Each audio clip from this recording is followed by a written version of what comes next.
High school graduation rates in the United States dropped in at least 20 states after the first fall school year during the coronavirus health crisis. The information comes from the publication Trackbit. It suggests that the pandemic may have ended almost 20 years of improvement in high school graduation rates in America. Graduation rates fell in some states even though educators eased requirements to help struggling students. The information comes from only 26 of the 50 states, but it is the latest concerning trend in education. Last year, many students attended classes online, and the new coronavirus continues to affect learning and teaching. Educators fear that the next several graduating classes could be affected even more. In 2020, when schools closed for the final months of the school year, most states eased graduation requirements. They reported the rise in graduation rates, but the results were different for the class of 2021. In 20 of 26 states that have released their information, graduation rates fell. The Associated Press reports that complete national data will likely not be available until 2023. Those diseases were less than a percentage point in some states like Colorado, Georgia, and Kansas, but in other states they were larger.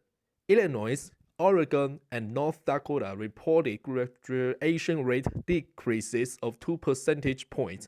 Indiana, Maine, Nevada, South Dakota, and West Virginia reported drops of at least 1 point. Where rates did increase, growth was small. Florida has had graduation rates increase by more than 2 percentage points every year for 10 years, but in 2021, it gained just 1/10 of a percentage point. Robert Bovens is an education researcher with Johns Hopkins University in Maryland. We do have to be concerned that grad rates are down and that some number of kids that earn the diploma they've learned less than prior years, he said.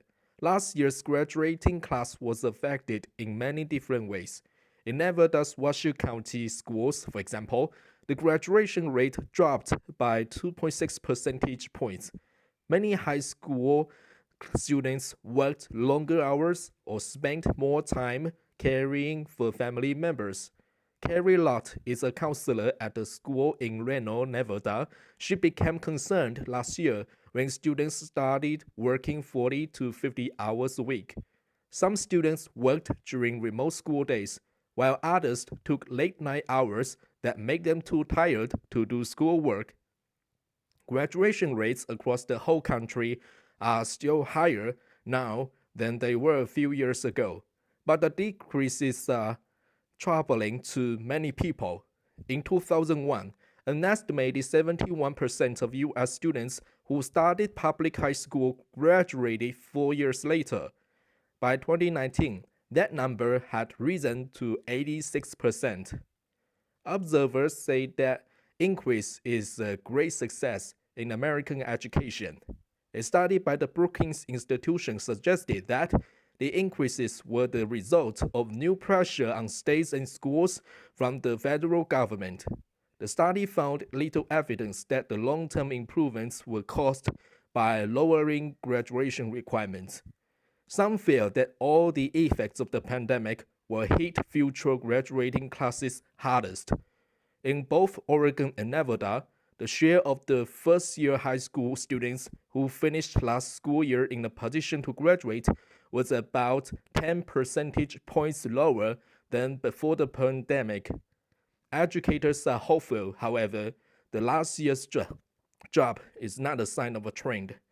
In Peoria, Illinois, and the graduation rate fell 4 points after rising 4 years. But Superintendent Sharon Desmoulins-Kellett said the school system is expanding measures for struggling students. Every week, a team of educators finds students with failing grades and provides them extra support. The school system has added ways to working students can earn credits in the evenings or on weekends. It has also employed workers to help students who are in the juvenile justice system to finish school. It is not easy, Desmond Kala said. It's definitely a marathon, not a sprint.